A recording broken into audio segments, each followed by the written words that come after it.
l'heure, par rapport tout le monde n'a forcément pas de s'y retrouver, mais c'est aussi vous livrer quand même des petits tips et puis des démarches un peu intellectuelles. Vous allez pouvoir, j'espère, prendre des choses, et puis il y a des choses qui font un peu moins de sens parce que ça dépend des tailles d'organisation, des moyens, etc. etc. Et je vais vous montrer en fait la manière dont on scinde les choses. Tout à l'heure, pour démarrer, tout à l'heure on évoquait, j'ai beaucoup parlé des deux premiers points, je vais parler du déploiement après, voilà, par où on commence.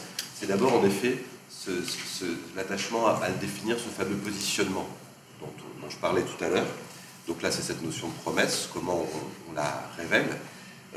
Ensuite, du coup, on parlera de création de l'image de marque. Bon, le mot, il peut être un petit peu fort pour certaines structures, mais encore une fois, c'est passer de cette notion de positionnement à comment on l'exprime en termes d'image, sachant que l'image, c'est pas au sens littéral du terme.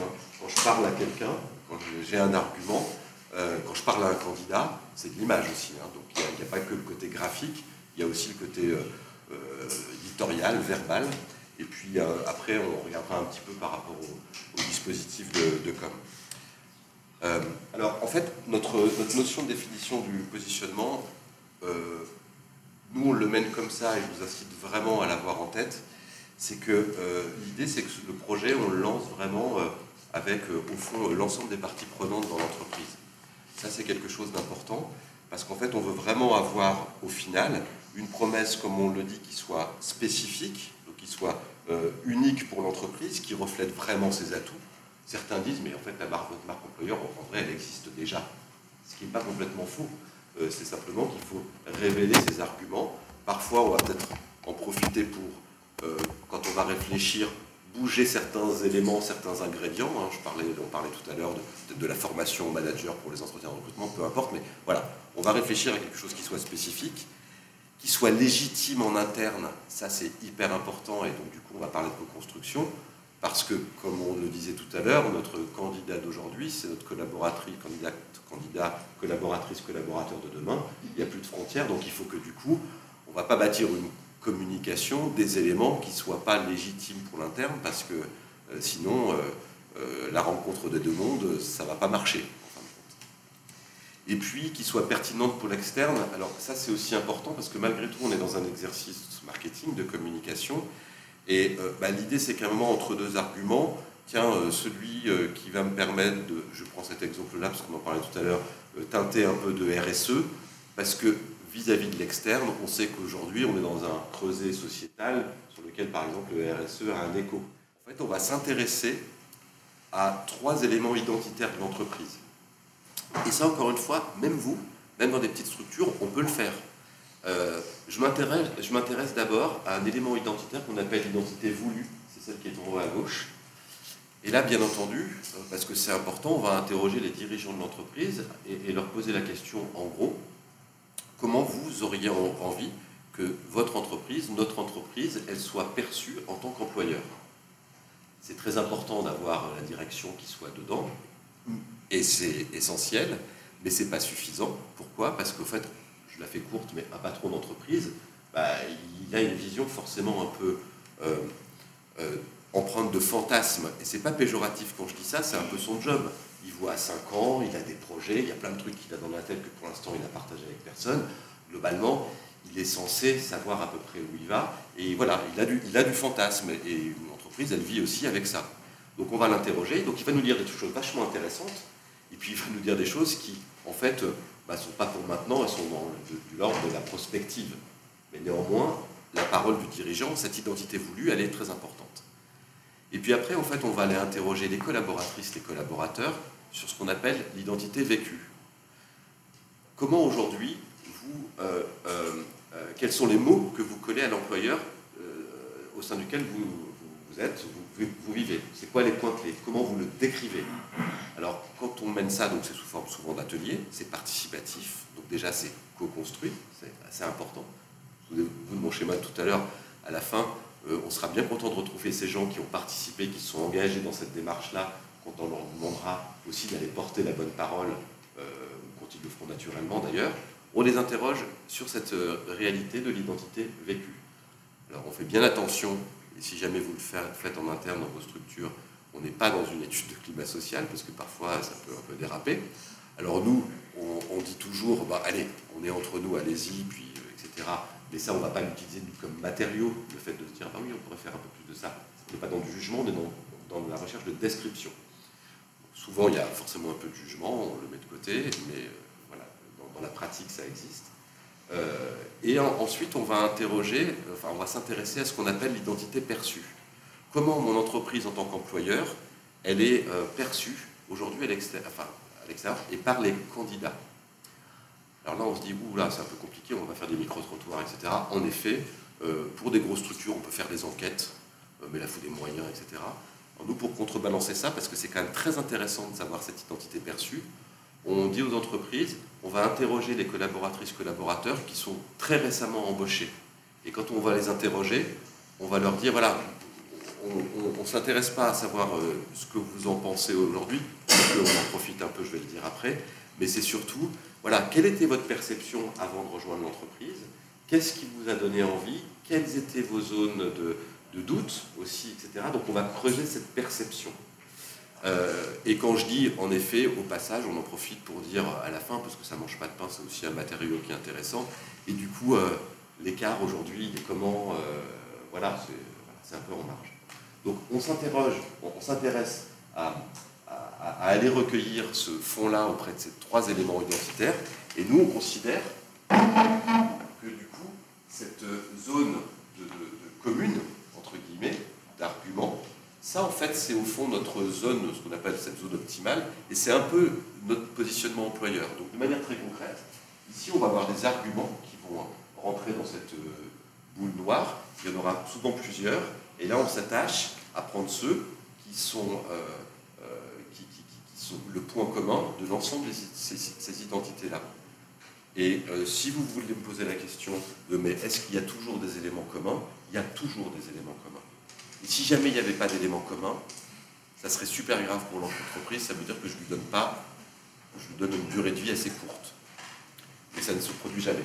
On a plutôt plus de choses, et c'est ça qui est intéressant, parce qu'après, en fait, donc du coup, là, on va vraiment avoir une promesse qui est légitime en interne, ce qu'on a dit, qui est unique pour l'entreprise. Mais est-ce qu'elle est différenciante par rapport à d'autres entreprises qui pourraient utiliser les mêmes arguments d'attractivité? Peut-être pas.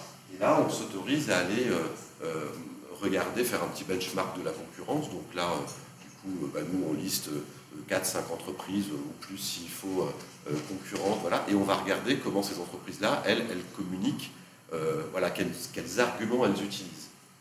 Et si jamais on se dit qu'on tombe par exemple sur une entreprise qui a le même argument phare, là on se dit le combat, en termes de marketing, de marque employeur, ça ne va pas être sur l'argument, ça va être sur un autre élément, c'est la manière dont on va prouver l'argument. Mais en général, on fait en sorte, comme là on a été nourri de pas mal de matières communes, d'aller chercher la promesse qui va être la plus différenciante. Et quand je dis la promesse, c'est que je prends un exemple, peut-être que notre promesse, je reviens sur l'évolution, par exemple, notre politique d'évolution professionnelle. Je pense que c'est une attente des candidats. C'est pas parce qu'on va utiliser cette promesse comme étendard qu'on n'aura pas d'autres arguments de rang 2 et de rang 3 à développer, et on va le développer. Mais c'est là-dessus qu'on va vraiment jouer, et qu'on va se faire connaître pour se dire, demain, on veut qu'on soit assimilé, top of mind, comme on dit, assimiler cette entreprise voilà, à cet élément-là très différenciant. C'est clair pour vous? Et puis le dernier élément, c'est ce que j'évoquais tout à l'heure, sur l'aspect aussi légitime en interne, c'est quand même se dire qu'à un moment, l'aspect comportemental et la sociétale, donc tout type de candidat, en effet, on ne va pas aller aujourd'hui surfer sur des thématiques très sur le gagner plus, travailler plus pour gagner plus. On sait que globalement, ce n'est pas ce vers quoi la société est portée. Voilà, donc on s'attache aussi à regarder un petit peu ce qui se passe dans la société pour avoir un discours qui soit le plus juste possible. Et puis du coup, en fait, le livrable de ça, entre guillemets, alors moi je raisonne avec mes mots, mais je veux que ça fasse résonance chez vous, parce que je ne suis pas là pour vous vendre des choses, mais c'est-à-dire que vous le mettez en action demain, quand vous avez réalisé cela, et peut-être interroger les patrons, faire des ateliers avec les collaboratrices, collaborateurs. Mais l'idée, je vous resserre ma phrase de tout à l'heure de mon entreprise Nevia, par exemple. Voilà, ça c'est l'expression en fait de mon positionnement, pas du positionnement, c'est un exemple, qui va, moi j'appelle ça le petit brin d'ADN, parce que il n'y a pas d'image encore, c'est moche, voilà. Mais c'est juste le fond, on met ça dans son tube à essai, et ça doit durer au moins 3 ans, c'est-à-dire qu'on va vivre comme un cycle de produits, marketing, etc. Voilà, et tout va partir de là, et c'est là-dedans qu'on va puiser, dans cette promesse-là, pour après tirer toutes les ficelles. Par exemple, des photos qu'on va prendre, on va se dire, ouais, ok, mais ce serait peut-être bien quand je vais prendre des photos, quand je vais montrer mon entreprise, de canaliser ce que je vais faire. Et pourquoi, tiens, je vais montrer ça? Parce que du coup, là, moi, c'est la confiance, le mot-clé. Donc, je vais aller chercher du contenu qui vient de cet ADN-là pour rendre une communication qui va être cohérente. Voilà. C'est vrai que l'écueil qu'il y a de temps en temps, c'est pas pour vous que je dis ça particulièrement, mais ce qu'on constate, et c'est bien normal quand on n'a pas structuré les éléments en amont, c'est que les entreprises, et c'est déjà très bien, elles ont vocation à bien montrer l'interne. Mais, entre guillemets, souvent ça va un petit peu dans tous les sens, et c'est pas mal, c'est déjà super de montrer, mais du coup, en termes de com, on voit des choses, mais on ne sait pas, au fond, ce que ça veut dire derrière. On voit juste que ça vit bien, et c'est déjà ça, tout le monde ne le montre pas. Mais le truc après, c'est de structurer ça dans des éléments de langage qui soient un peu plus marketing, quoi. Et c'est exactement ça, parce qu'en fait, moi j'interviens au niveau régional de Pôle emploi aujourd'hui, mais il y a 6 mois, je travaille au niveau local encore, et c'est pas un client en fait, à Rennes Sud. Ouais. Et l'IA, c'est exactement ce qu'ils promettent en fait, ils sont comme ça. Mais ouais, c'est ce qu'on a fait avec eux, moi j'adore entendre ça. En fait, mais voilà, super. Oui. C'est pas une vue de l'esprit. Voilà, et ben, je suis bien content. Alors, en fait, c'est là où. Non, mais je dis je suis bien content parce que, au-delà de l'exercice, c'est que. On peut dire qu'il y a beaucoup de com, beaucoup de voilà. choses comme ça, en fait, mais pour certaines entreprises, ça colle vraiment. Il faut vraiment, à ce moment-là, se dire là, je ne suis pas en train de faire de la com, c'est pas un exercice de com, c'est un exercice marketing. C'est-à-dire qu'on c'est pas joli, alors on essaie de faire des formulations qui. Voilà, mais on embarque tout, chaque mot, au fond, est pesé, parce qu'après, ça a une résonance aussi interne derrière. Donc, on ne joue pas avec le brin d'ADN, quoi. Hein.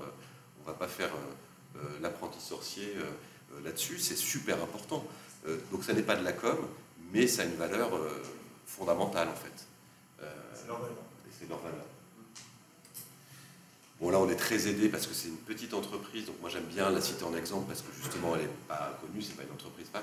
On est très aidé parce qu'il y a un patron qui est très communicant et qui a pigé le truc très vite et qui dans un domaine métier en plus, transport voyageur, globalement, il sort très vite du lot de sa concurrence parce que culturellement, c'est pas un secteur il y en a un autre en Vendée qui le fait très bien aussi. Mais...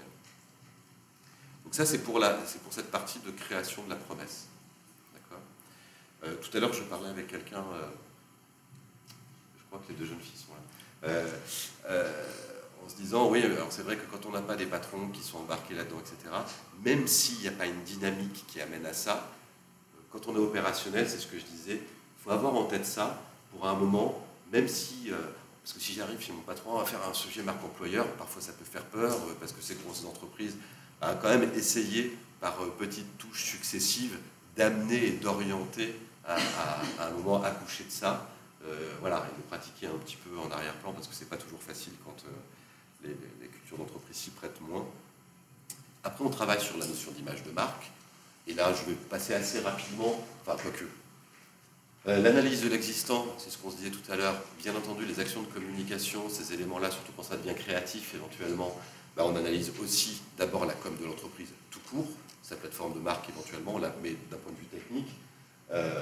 Pour respecter ces points clés, c'est sûr qu'on ne va pas dire, je ne sais pas, alors si on est sur des arguments RH, sur la promesse purement RH, c'est moins grave. Mais si on est sur des arguments un petit peu plus élargis pour sa promesse employeur, il faut bien qu'on soit raccord avec le reste.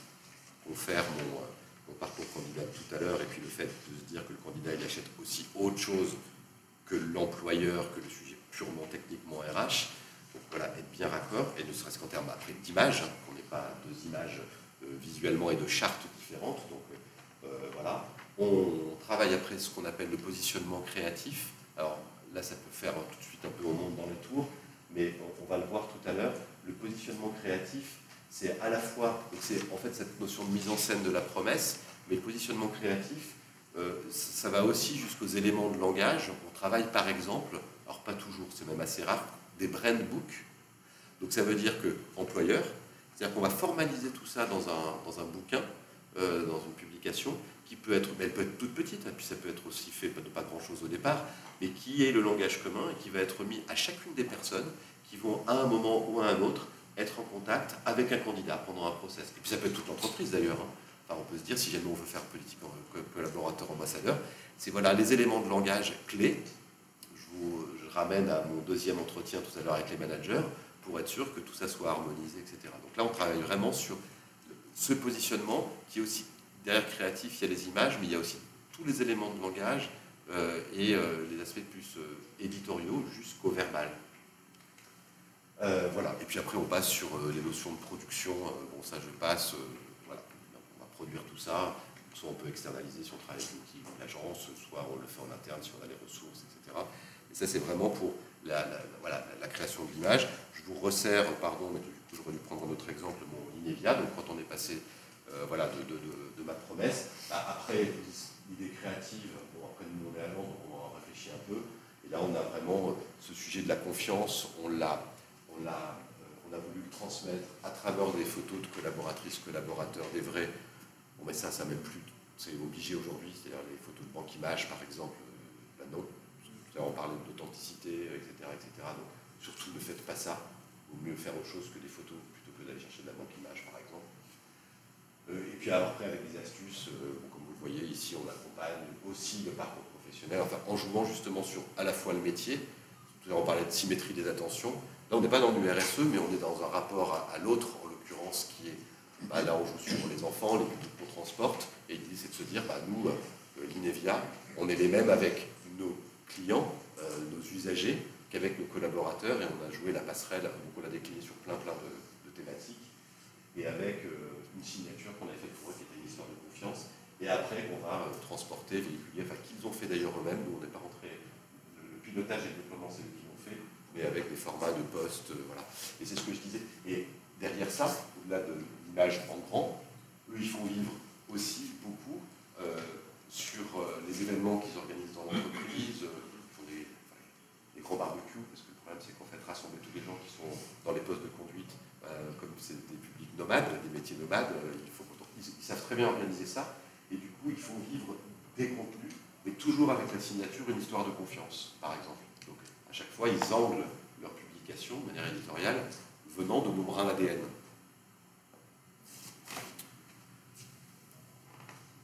Des questions? Des réactions? Concernant la légende Lucie, ancienne commerçante, ouais. Là, c'était quoi l'idée, en fait, en inscrivant finalement son ancien job? Alors, du coup, c'est bien tombé que l'on tombe sur Lucie. Parce que du coup, les métiers de la conduite, là, en l'occurrence voyageurs, c'est des métiers qui sont vraiment ouverts à tout le monde. Aux femmes. Alors maintenant, c'est plus admis parce qu'on en voit beaucoup, mais il y a encore quelques années. Alors, c'est moins vrai sur les conducteurs routiers, mais il y a quand même beaucoup de femmes aussi. Enfin, beaucoup plus qu'avant. Donc déjà, voilà. Et puis surtout, que c'est un très bon métier de reconversion. Et puis c'est aussi un autre sujet, là, c'est pas ancienne commerce, il y a d'autres publics, c'est... il y avait une femme qui était... qui travaillait dans les cantines à mi-temps.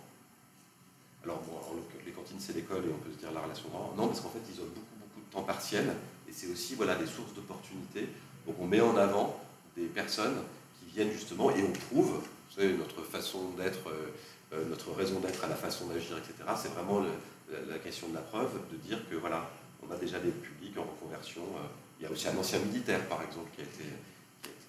Donc, c'est ça. De montrer, d'ouvrir sur le... Et derrière, il y a aussi, c'est très important, là on voit des images, mais il y a aussi un site carrière.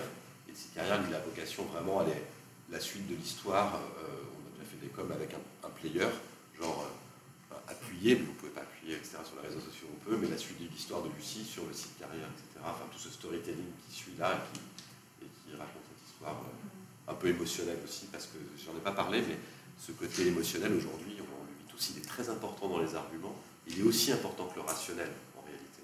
parce qu'il est générateur de confiance, en fin de compte. Et la manière dont on filme les gens, la manière dont on les fait parler. Nous, par exemple, je donne cet exemple, quand on fait des vidéos... Estelle est là? Non, elle n'est pas là. Quand on fait des vidéos métiers, on en a fait pour Eden sur l'alternance, nous, en fait, on ne travaille qu'avec, non pas une entreprise de vidéo qui fait de la capture, etc. On travaille avec un journaliste. Et on ne veut pas faire autre chose. C'est-à-dire que les trucs ne sont pas écrits, les questions sont posées, les gens répondent comme ils veulent. Alors après, il y a un petit travail de montage, mais bizarrement pas aussi, voilà, parce que c'est cette... faut que ça transpire cette réalité, qu'on n'oublie pas les gens dans leurs propos, etc. Parce que c'est ce qui marche le mieux, mais enfin bon, on le sait tous au quotidien, c'est ce qui nous donne confiance, même quand on achète quoi que ce soit. Enfin, ça va, voilà. Le troisième pilier, c'est celui de la stratégie d'action. On a fabriqué tout ça, du coup, comment on va le véhiculer, on en a un peu parlé tout à l'heure. Voilà. Donc après, c'est les choix des typologies d'action, donc j'en cite certains, l'interne, donc je parlais de l'intégration, de la com interne, des événements, etc. On va pas pouvoir rentrer dans le détail, mais, et puis sur l'externe, il y a tout le chapelet des sites ressources humaines, des médias, etc. Cette notion d'ambassadorat, de collaborateur ambassadeur, c'est une notion qui est hyper importante parce que l'engagement, qui n'est pas toujours simple à faire, qui parfois est un peu délicate en interne parce qu'on va demander aux gens etc. Mais c'est quelque chose qu'il faut... moi, je pense que ça peut être bien mené si on le fait de façon assez simple, et surtout, si ce n'est pas un jour où on débarque, où on se dit, tiens, on lance ce programme-là, il faut avoir travaillé tout l'amont, il faut avoir mis l'entreprise en confiance sur ce sujet-là, l'avoir fait co-construire, et après, le nouveau mot là-dedans, c'est celle du travail sur la communauté, en fait, en réalité. C'est la marque employeur, en réalité, c'est révéler sa communauté, la communauté des personnes. Derrière communauté, ça veut dire qu'on a vraiment, je dirais, une unicité dans ce groupe que forme l'entreprise. C'est pas toujours le plus simple, ça je pense que c'est aussi l'enjeu d'avenir, et c'est très important sur le levier en fait, d'acquisition et d'attractivité, et en plus, bien entendu, ça a une résonance très interne. Et puis après, l'histoire de la mise en œuvre et du déploiement, c'est arriver un peu à professionnaliser ça, se dire on ne fait pas ça en action-réaction, et on va se donner un calendrier de communication. Il y a des temps forts dans l'année, alors parfois il y a des temps forts métiers, des saisonniers, etc. Mais voilà, on va prendre un petit peu d'avance, ça permet de travailler les contenus en avance, de ne pas être en action-réaction, ce qui est toujours en fait le pire des trucs, comme voilà, je donne un exemple aussi par rapport à ça, on travaille beaucoup sur les réseaux sociaux, et notamment on a une filiale qui s'appelle The Social Republic, et eux en fait, leur métier c'est l'externalisation, ils proposent aux entreprises d'externaliser tout ce qui est community management sur les réseaux sociaux. Et eux, leur métier, c'est un métier technique. C'est-à-dire qu'ils ont un plan, ils ont un calendrier sur un an. Ils disent on va poster ça, on va poster ça, on va poster ça. Ils alternent ce qu'on appelle de l'actualité chaude et de l'actualité froide. Parce que parfois, on se dit on ne va pas poster un truc sur LinkedIn en disant qu'on est, je sais pas moi, 250, qu'on fait ça. Pourquoi pas? Parce qu'en fait, à force des fondamentaux, donc ce qu'on appelle l'actu froide, et qu'on alterne aussi avec des éléments importants de présentation, avec des actualités plus chaudes, des événements, des temps forts, etc. Donc voilà, cette notion aussi d'avoir en tête, d'essayer de bâtir quelque chose qui fasse qu'on puisse anticiper et quitte à revoir de temps en temps. Et puis après, c'est tout ce qui concerne la production, c'est ce que je disais tout à l'heure, des actions. Dans les typologies de levier, en fait, ça on le résume un peu de cette manière-là. Au centre de tout, on a toujours à un moment un site carrière où, dans le jargon digital, ce qu'on appelle une landing page, donc cette page d'atterrissage. D'accord. Aujourd'hui, c'est quelque chose d'essentiel, même si elle n'est pas obligatoirement hyper volumique, etc., mais ne serait-ce d'avoir une page ou deux. Mais toutes les actions du digital, à un moment, le candidat, il doit cliquer et il doit arriver quelque part et il doit avoir la suite de cette histoire, même si elle est racontée de manière modeste dans un premier temps. Enfin, bon, encore une fois, voilà. Mais ça, c'est super important d'avoir ce contenu-là. Et en y mettant, en effet, après, en termes de forme et de format, la vidéo dès que possible, ça c'est sûr. Quand c'est pas de la vidéo et quand c'est du contenu rédactionnel, du court, du verbatim, etc., là on est vraiment plus dans le côté immersif, émotionnel, et surtout pas des choses trop riches. Et si jamais on a besoin et envie d'avoir des contenus plus riches, ça peut arriver sur des profils d'experts, si jamais, voilà, de déporter ces contenus-là dans une rubrique à côté, voilà, qui sera accessible pour ceux qui le veulent, mais au premier plan, d'avoir une vue spontanée, celle qu'on retrouve, hein, de vie, voilà, d'arguments, de preuves, etc., et facile à consulter, à consommer. Et puis après, autour de notre site carrière, il y a tous les leviers, on en a déjà parlé, des réseaux sociaux, j'en ai parlé tout à l'heure, mais aussi alors réseaux sociaux professionnels ou pas, selon les job boards, etc. Et au fond, notre site ou notre landing page, c'est le point de convergence de tout ça. Et puis sur cette page-là, il y a aussi un élément, j'en ai pas parlé, mais j'en parle quand même, c'est important, c'est que c'est souvent par là que c'est l'acte de candidature. Et là, c'est le petit sujet important. 5 minutes, c'est le temps que les candidats déclarent ne pas vouloir dépasser pour remplir un formulaire en ligne. Et idéalement, c'est 3 minutes. D'accord ? Donc la notion de temps, et donc du coup derrière de la technique qu'il y a de son formulaire, elle est très importante. Il faut faire attention à ça. Et quand on peut éviter les solutions qui demandent aux candidats, comme nous, hein, quand on va faire un achat et qu'on nous demande avant de sortir la carte bleue de remplir un formulaire de j'habite où, je fais quoi, etc., etc. Et c'est bon, moi je ne suis pas là pour donner raconter ma vie, je suis là pour acheter ma télé. Enfin, ça m'énerve un peu, vous avez compris. Et le candidat, lui, c'est un peu pareil. En fait, voilà, lui, c'est pas le click and connect, c'est le click and postule en un clic. Et il y a des solutions qui existent. Le dernier élément que je voudrais vous livrer, c'est pour moi un truc essentiel, mais très moche, parce qu'il y a des couleurs sur mon truc, et là, il n'y a pas de problème. C'est ce qu'on appelle la matrice de discours. Depuis mon brin d'ADN tout à l'heure, on se dit, là, je vous ai montré l'Inevia, c'est super, c'est le truc en grand, etc., etc. Mais après, quand on est dans le concret, dans le rapport à nos cibles, etc., c'est de se dire que à gauche, je vais lister mes cibles de recrutement cette fois-ci, celles qui m'intéressent, ou de fidélisation. Voilà. Admettons technicien junior. Là, j'en prends un, mais l'idée, c'est de lister toutes les cibles qui m'intéressent. Je me rappelle son profil, enfin, celui qui fait sens dans mon organisation, soit en recrutement, c'est celui qui est là. Et en fait, on va travailler ensemble, en interne, enfin, vous, au sein de votre entreprise, avec les parties prenantes, souvent des gens qui exercent ce métier, c'est plutôt bien. Au fond, c'est cette notion de persona qui se cache derrière cette matrice de discours. Donc mon persona, technicien junior, son profil, c'est celui-ci. Ses motivations, en général, c'est quoi ? Lui, on s'est rendu compte au fil du temps qu'il a envie de rejoindre une entreprise qui est formatrice par rapport à la diversité de ses process, etc. Donc on va lister ce qu'on imagine de cette cible et de ses motivations. Au-delà de ses motivations, c'est que lui, il va attendre quoi de manière très très concrète dans l'entreprise. Donc on va lister ses attentes, il a envie de bénéficier d'une ambiance favorable, c'est un peu du fait, voilà, d'un esprit d'équipe, il a des souhaits d'évolution, et puis pour lui, la notion de RSE, elle est importante. Et puis derrière, en fait, et c'est là où c'est important, c'est la première brique, c'est quelle promesse issue de ma promesse chapeau, hein, c'est-à-dire qu'on ne repart pas, on ne fait pas du hors-piste, comment je décline ma promesse générale pour parler à cette personne et quels arguments très concrets je vais mettre en face. Et je sais que moi, je peux lui parler de travail en équipe, de simplicité, etc. Démarche RSE, ouais, je peux lui en parler et on va lui en parler. Par contre, on démarre juste, en fait. Mais c'est pas grave, on a le droit de démarrer. Et en fait, voilà, on a le droit de démarrer dès lors, moi je ne l'ai pas mis, pardon, voilà, dès lors que du coup on va apporter un élément de preuve. C'est-à-dire que cette promesse, c'est au fond la raison d'être de tout à l'heure, c'est déclaratif. C'est sincère, je ne mens pas, mais ça ne suffit pas. Sur ce persona, de manière très concrète, je mets quoi comme preuve? Et quand je dis très concrète, pour lui dire que ça fait sens. 5 minutes. Alors par exemple, sur X heures de formation chez nous, et ça c'est probable, etc. Tiens, je vais vous parler de Marc et Charlotte qui ont évolué 2 ans après leur prise de poste, aujourd'hui ils font ça, et Charlotte quand elle est arrivée. Et là on est un peu précis, on est concret, enfin on montre que ce que je suis en train de dire, ça vit quoi. Et puis chez nous on a installé un truc, c'est les jeunes qui sont arrivés l'année dernière, ils ont dit tiens, after work, on a dit oui, on a trouvé ça sympa, etc.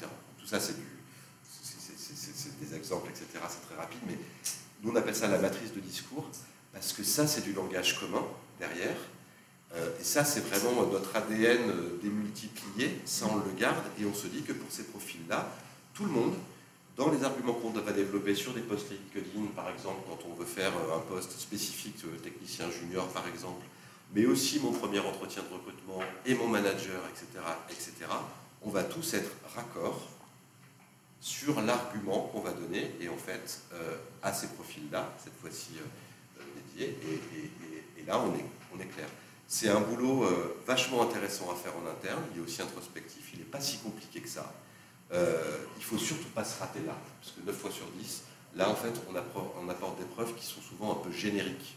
Et il ne faut pas avoir peur de citer un exemple, etc. Et si jamais on ne le trouve pas, bah, pas de promesse à faire, je ne suis pas capable de le prouver. Donc je ne vais pas me permettre de prendre le risque d'aller dire à quelqu'un,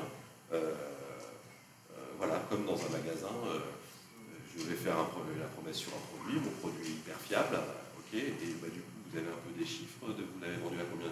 Bah non, j'ai pas. Bah, du coup, moi ça me donne moyennement envie d'acheter le truc, quoi. C'est un peu bizarre, puisque c'est l'argument. Ok. Donc ça, c'est un truc qui est vraiment, vraiment bien. Pour finir rapidement, je reviens sur une chose importante, c'est celle du management. Dans tout ça, en fait, c'est vraiment une courroie de distribution importante qu'il ne faut pas oublier. Et il faut vraiment, comme d'habitude, comme en communication interne, toujours, puisque là, on est, voilà, quand on fait des projets de ce type-là, et qu'on veut embarquer l'entreprise et la culturer sur des notions de démarrage de la marque employeur. Pourquoi? Parce que c'est eux qui sont porteurs de cette cohérence-là. Tout ce qu'on va dire, c'est aussi des éléments de preuve.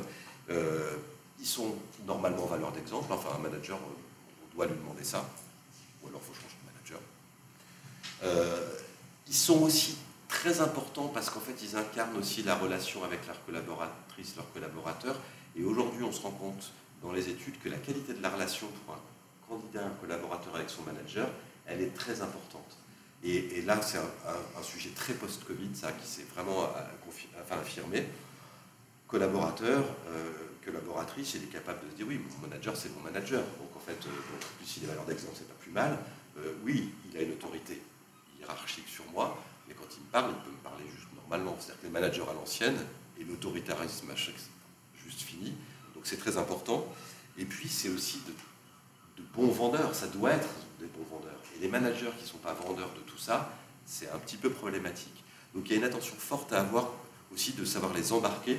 Et quand on réfléchit aussi là-dessus, ils ne doivent pas être les seuls à faire ça, parce que les collaboratrices, collaborateurs, le technicien, eux, il faut aussi les faire parler, mais les managers, il faut bien sûr les embarquer.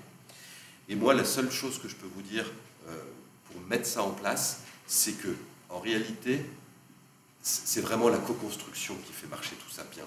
Et donc du coup, il faut éviter le patron, l'écueil du truc qui va se dire « bah oui, non, mais ça en fait, on ne va pas le dire, on va quand même le faire, etc. » Non, même si au fond, une décision, elle va être prise comme n'importe quelle décision stratégique par la direction, mais il faut vraiment co-construire parce que c'est votre communauté, c'est les ambassadeurs, c'est eux qui vont parler de l'entreprise, et c'est eux qui, quand ils vont parler de l'entreprise, vont avoir la meilleure résonance pour faire vivre cette marque-là. Et puis, on n'est pas à l'abri de bonnes idées qui souvent viennent du terrain, en fait, en vrai. Et même les vraies bonnes idées, en fait, elles viennent du terrain. Tout à l'heure, quand vous disiez, et c'est pour ça que j'aime bien cet exemple sur le fait de filmer et qu'après, ce sont les personnes qui vont en parler elles-mêmes, etc. Bon, bah là, c'est le Graal. Voilà.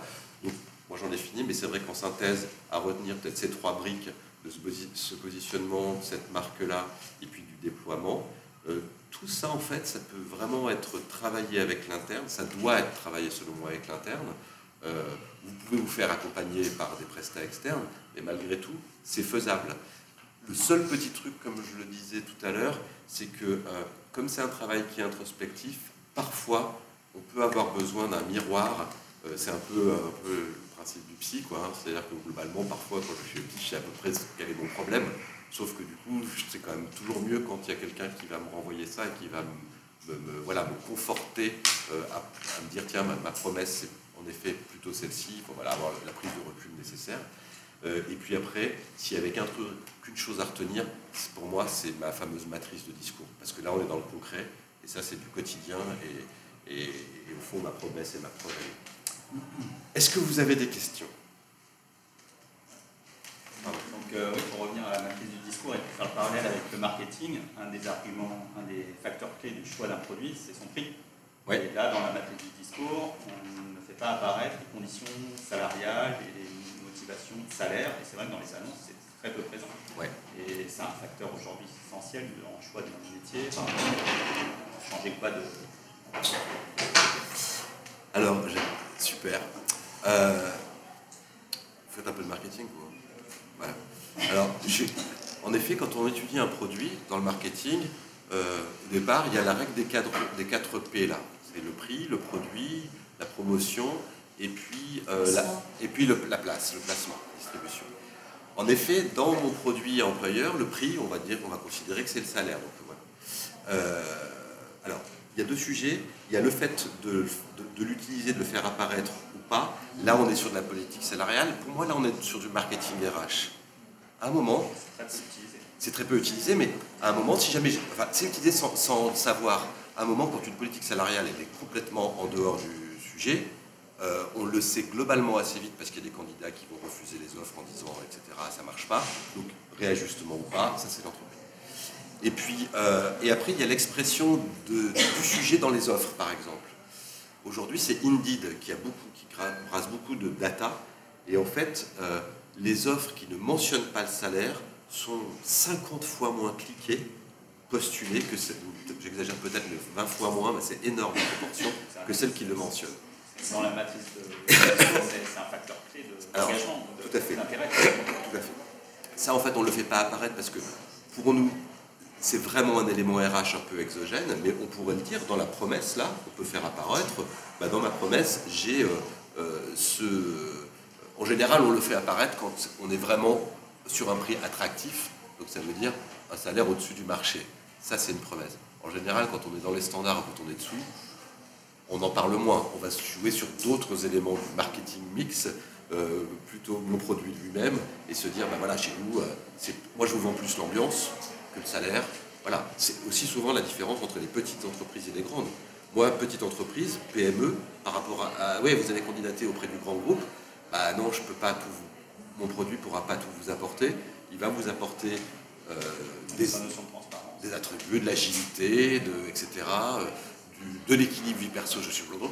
Par contre, sur le salaire, on voit bien que moi, je ne peux pas. Ou la participation, par exemple, moins de 50 salariés, je ne peux pas vous la donner. Le groupe, il va vous la donner.